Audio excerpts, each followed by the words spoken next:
ahead in our program and get to Jake and Angeli. Jake, if you could please come up. And we will circle back to the other speakers after your speech.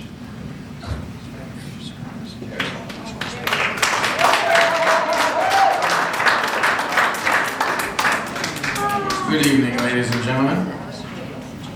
I am Jacob Angeli Chansley, also known as the QShamon, according to the media.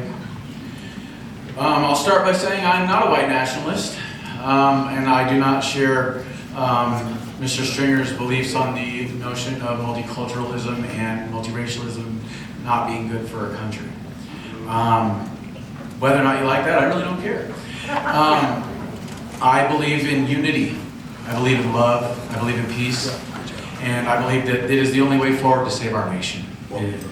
And I'll explain why I believe that. So I understand a lot about psychological warfare. Psychological warfare is based on three things. In particular, number one, neuro-linguistic programming. Neuro-linguistic programming is the use of words, linguistics, to program the neurons in the brain, in particular the subconscious portion of the brain, to govern the way the conscious mind sees reality. This is a lot of the time done with trigger words and trigger images. These things combine together to create an emotional response in the human organism, and then that emotional response can then be weaponized against whoever it is that is controlling the propaganda chooses. This is why our country is so divided, because the Operation Mockingbird media, for those of you that don't know about Operation Mockingbird, the CIA infiltrated the major media outlets in the 1960s and 70s, and they have been taking it over ever since. Operation Mockingbird media has created dueling factions of warring ideologies in this country to divide and conquer our nation for globalist interests. This is an agenda that's been going on for decades. So neurolinguistic programming is the fundamental basis for all psychological warfare operations. Now, the next step in psychological warfare is something called critical factor bypass. They call it critical factor bypass because it bypasses the critical thinking factors in the brain, and it programs the subconscious mind. Now, how is this possible? It's possible by the media outlets, which are, as we just explained, owned by the CIA, pushing a very consistent message in all major media outlets, whether that be magazines, whether that be newspapers, whether that be the television networks, whether that be radio, or even in the corporate world, even in schools. And what happens is that because this ideology is being pushed so heavily in all of these media outlets, and all over the environment, the subconscious mind accepts that it must be true. So the subconscious mind accepts, oh, well, this is the reality because I'm seeing it everywhere. And then that affects the conscious perception of reality because it's everywhere. So this is how you neuro-linguistically program millions of people in a country. This is how you get them to fight amongst each other based on what ideologies or what labels they choose to identify as. Now, neuro-linguistic programming and critical factor bypass, when combined, create something called mass formation hypnosis. And mass formation hypnosis is where you have 25 to 30% of the country that believes this propaganda. And then they react to this propaganda based on emotions. They become radicalized. And then they do things that normally people wouldn't do. And like Voltaire said, anybody that can convince you of convince you of an absurdity can convince you to commit atrocities. Okay? So mass formation hypnosis is when 25 to 30% of the country becomes radicalized and they push a radical agenda. We saw the effects of critical factor bypass in Nazi Germany. We also saw it in Communist China during the Red Revolution. We saw it during the Bolshevik Revolution in Russia. And we're seeing it now in the United States. We're seeing it all over the world. We're seeing a push by these globalists, these what I like to call less than 1%ers, because that's what they are. They are less than 1% of the population. They're pushing us to fight against each other instead of uniting against our common enemy. And allow me to tell you, we have a common enemy, and it's not each other. It is not the people out there on that corner. It is not your fellow American citizen. It is the people that are attempting to control your minds. It is the people that are attempting to convince you that your neighbor or your brother or your sister or your parents are your enemy because they have an R or a D next to their name. It's the people that are putting these labels in your head that are being used to divide our country. That's the enemy.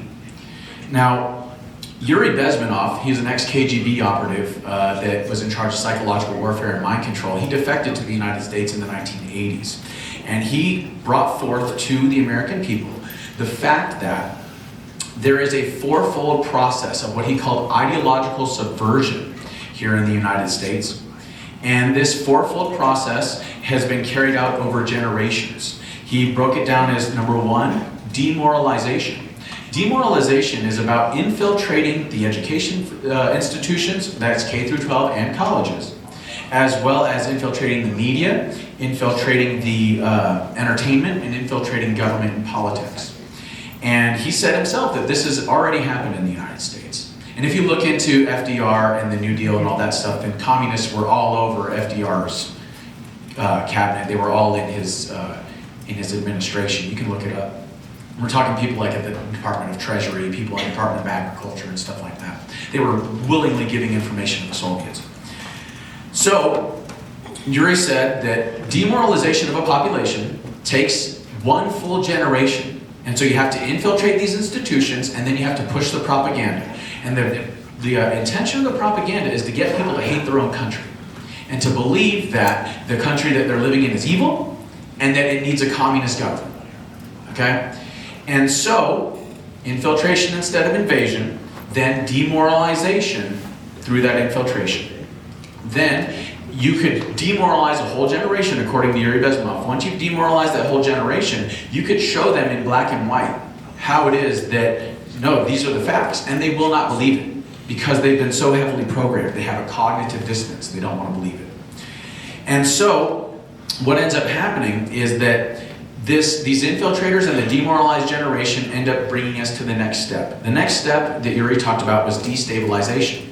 So the infiltrators and this generation of brainwashed nincompoops that believe their country needs to be destroyed, they begin to destabilize the system, the political system, the economic system, the social systems, etc.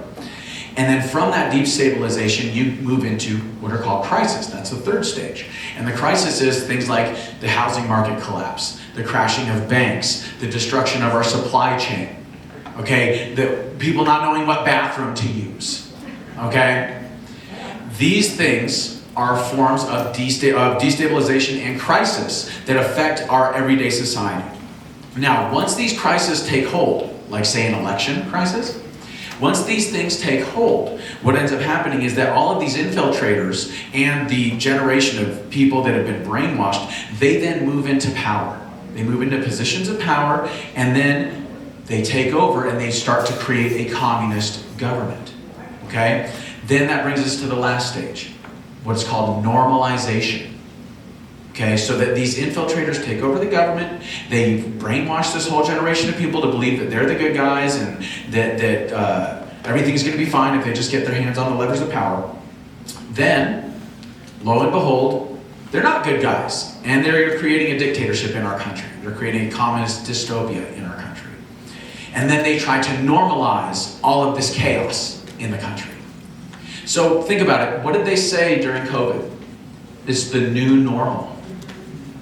You see, what we're witnessing with COVID and what we're witnessing with these vaccine mandates, what we're witnessing with all the propaganda, the divisiveness in this country, are you LGBT or are you MAGA? Are you Democrat? Are you Republican? Are you gay? Are you straight? Are you black? Are you white? All of it is designed to create labels that divide and conquer us, that cause us to fight amongst one another as opposed to uniting and taking our country back from the people that seek to divide and conquer this nation. So, what we're dealing with here is, in particular, when we talk about psychological warfare, when we talk about Yuri Bezmenov and ideological subversion, is a very real global conspiracy that has been going on for a long time, a very long time. Yuri Bezmenov even says that there is a global communist conspiracy. He was working in the Soviet Union, so he knows, that yes, this idea of a communist conspiracy is real. And with COVID, that is the rollout of this communist conspiracy. They are literally trying to create a new one world government based on communism. And that is the control over all the resources and all of the labor, not just in our country, but all over the world. Now, they run all of this stuff all over the world largely through two things: education, or lack thereof, and lawfare, the use of law and code to control and own all the resources.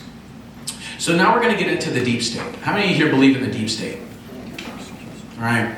Now, I do believe in the deep state, but one thing I have been dissatisfied with the modern Republicans and their role in our leadership is that they have not articulated what the deep state is. They haven't said exactly what it is. They've just said, oh, the deep state might as well be the boogeyman. So this is what the deep state is, you guys. Our founding fathers realized what tyranny was because they were dealing with it. What they classified tyranny as is the control of the legislative, creation of law, the executive, the enforcement of that law, and the judicial, or the adjudication of that law, all consolidated into a single centralized power. That's what they were dealing with when it came to the crown, because the king had control over all of these things, okay? So that's why they broke these branches of government up into 3 separate branches of checks and balances, and the non-delegation clause, which basically means that this branch of government can't delegate their power to the other, because then you would eventually get a centralized power. Now, the deep state is the bureaucracy. The bureaucracy is over 500 bureaucratic agencies, many of which were forged during FDR, 500 bureaucratic federal agencies that are in charge of quote-unquote regulating commerce. Now, the Constitution gives the government power to regulate commerce. However, what it doesn't give them the power to do is create a centralized power or a tyrannical fourth branch of government. So each of these bureaucratic agencies has the ability to write regulations. But in this sense, they have the capability of choosing or litigating what we may buy, what we may sell, what is legal and what is illegal, what is banned and what is allowed. So through regulations, they are essentially creating law. And each of these bureaucratic agencies has a executive branch of that administrative agency that enforces those regulations. And to top it all off, they also have their own administrative courts that are outside of the federal court system. Okay? So we have consolidated all 3 branches of government into the bureaucracy. This is tyranny. This is why the FDA is standing in the way of cures for cancer. This is why Dr. Fauci is pushing the vaccines, because he's making money, and so is the pharmaceutical companies. Now, each of these bureaucratic agencies is working in collusion with the corporate interests that they are in charge of regulating. Okay, so that means that the corporate interests and the government are merging together. And these corporate interests are using the government's monopoly on the initiation of force to reinforce their monopolies. And these are international corporations that are doing this, ladies and gentlemen. And this is how the globalist system is being rolled out. The federal bureaucracies are also working with international bankers and the Fed. How many of you would like to end the Fed? Yeah, me too. Debt-based currency makes us all debt slaves. Okay, so these bureaucratic agencies are working with the Fed. They are working with these international corporations to monopolize all of the resources and all of the labor in our country. This is the deep state, ladies and gentlemen. And if you try to get outside of this system, they come after you. If you try to change this system, they come after you. We are not living in a capitalist society. The merger of corporate interests and government enforcement is fascism. It is communism. Okay? And it's been going on for a long time. Now, how do we fix it? Well, it's actually really simple. We legislated ourselves into this problem. It was the legislature that passed loose laws that surrendered legislative power over to these bureaucratic agencies and gave them money, taxpayer money. That's what allowed this thing to grow. Okay? So the legislative branch and the president signing off on this stuff is what created this mess. Okay? So that means that as long as we get good people in the legislature that understand this problem and are willing to fix it, and as long as we get a good man in the White House that has the cojones to stand up and say, I'm going to do something about this, and start firing people and start revamping this, you guys, it's that simple. That's all it takes. But what it's going to take more than anything is education. Is knowing the problem, being able to articulate it, and then holding people accountable that are ready to fix it. And they're going to say everything that they think, you want to hear. So that's the trick. Watch what they're doing. Judge a tree by its fruits. So this is where we get into this idea of being a good leader. So if you want to be a good leader, you have to serve the people, not serve yourself. Christ said, "The greatest among you will be your servant." So we have to not be afraid to confront controversy if we're going to be a good leader. We don't want to run from controversy. We want to confront it. We must remain calm and peaceful in the midst of controversy.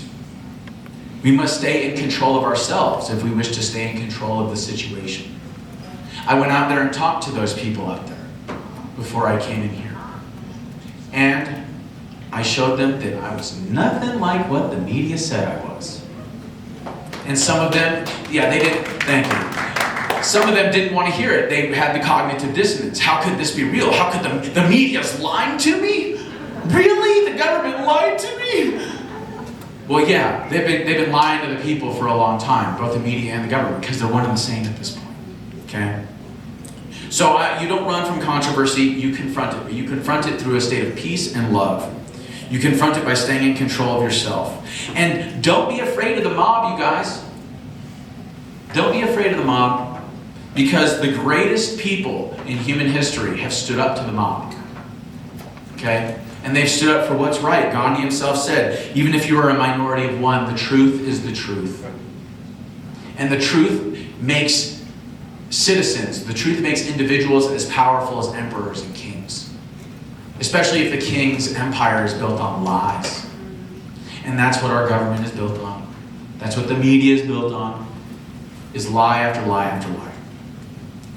So even if you're a minority of one, the truth is the truth. This is why I say that unity is the only way.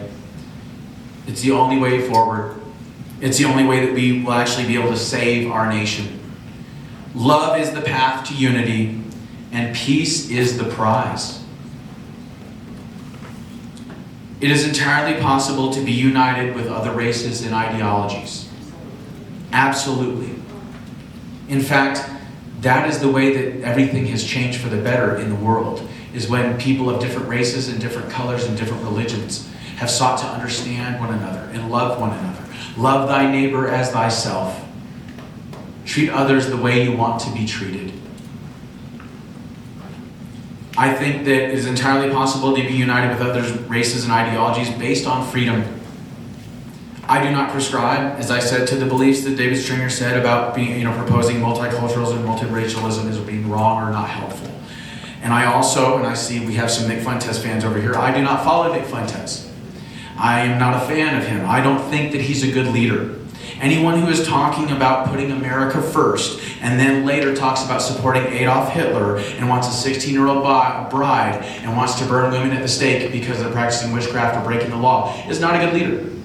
And they're contaminating the America First movement, which is intending on putting America, that's all of its citizens, that's all of the people, all of the races, all of the religions, first. Putting America first. And we don't want infiltration into these, it's people like that the people out there point at people like us and say, you're all white supremacists. Because this guy, and it's because the media is shining a light on that man and saying, this guy believes in America first. So you like the media? No, I don't like the media. What I'm saying is this, and I'll give you a chance to get to questions. I'm almost done, so you're more than welcome to ask questions. What I'm saying is this: infiltration instead of invasion. They're going to infiltrate movements that are trying to take back this country. And then they're going to shine their cameras on the people that they have used as tools to smear the rest of us as something that we are not. That's psychological warfare, you guys. Infiltration instead of invasion. Okay? So we can unite. In fact, we must unite if we are going to save our nation. We can unite based on freedom. We can unite also on things like based on a cure for cancer and the fact that the corrupt government has been controlling that and keeping that from the people. I think Republican and Democrat voters alike can all agree on that. I think we can also all unite around the notion of infinite, free, clean, wireless energy, which if you look into Nikola Tesla and his discovery, yeah, I'm speaking your language.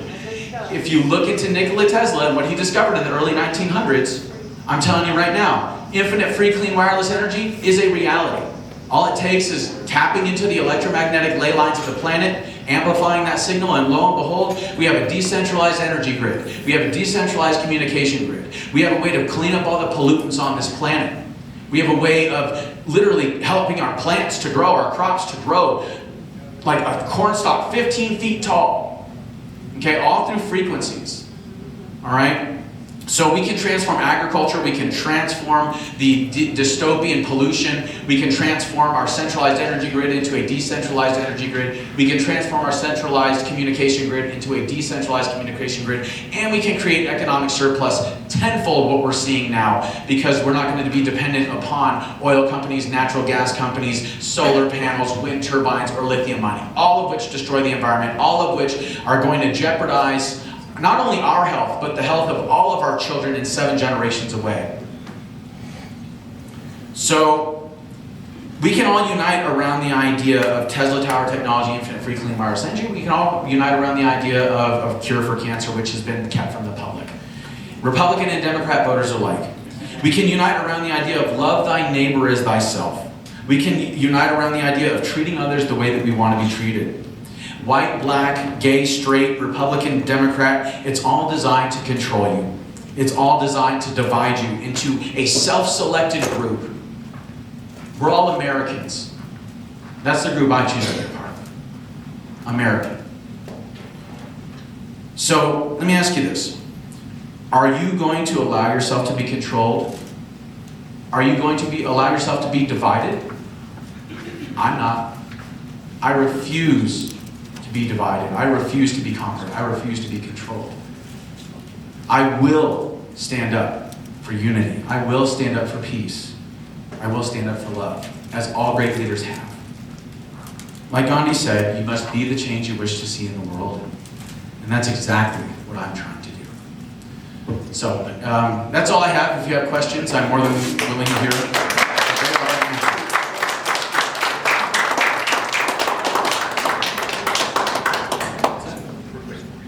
So we're going to do some Q&A for people who have questions. I would like to remind everyone, really quickly, that this organization, we believe in free speech, and we believe in bringing competing ideas and different views and philosophies and ideologies. Hopefully you don't agree with everything every one of our speakers has said. Hopefully, well, so far it's been demonstrated all of our speakers agree with all of our speakers. And that's okay. That's okay. So we're going to ask that whatever questions get asked, and we want you to ask questions, that we ask those questions respectfully, and then we keep an open mind and listen to those answers, and then decide for ourselves whether we agree or disagree, or if the person is, kind of full of it, or whatever, right? Thanks. So, all right. So please, feel free, let's ask some questions. Yes, ma'am. I'm curious about your interactions with the people at the hangout. How did that go? It went well. I walked away smiling. They walked away smiling. There was a couple of people that are like, "Oh, I can't listen to this anymore." And I was just like, "Okay, well, that's fine." But I remained in control of myself. I remained in control of the situation because I did not allow myself to react emotionally. You see, when we react emotionally, then other people will react emotionally. The key to being understood is first seeking to understand. If you want to be understood, first seek to understand. And once the other person feels understood, then they will be open to understanding. And so I allowed them to say what it is that they wanted to say, and I said, okay, I understand. The guy wanted me to hold a sign that had a no Nazi sign. I was like, yeah, I'll hold that. Oh yeah, okay, cool, no Nazis, yeah, I'm down with no Nazis, And so, I think what it was that they have been so heavily programmed. Why were you there on January 6th? Mike, you're an insurrectionist, you're trying to overthrow our government. And no, that's what you've been told. And I told them about Operation Mockingbird, and I don't believe that. Okay, well, that's fine. And what I usually say to people when that happens is I say, well, this is a free country, and I want to keep it that way. You're welcome to believe whatever you want, even if I disagree with what you say, I believe in your right to say.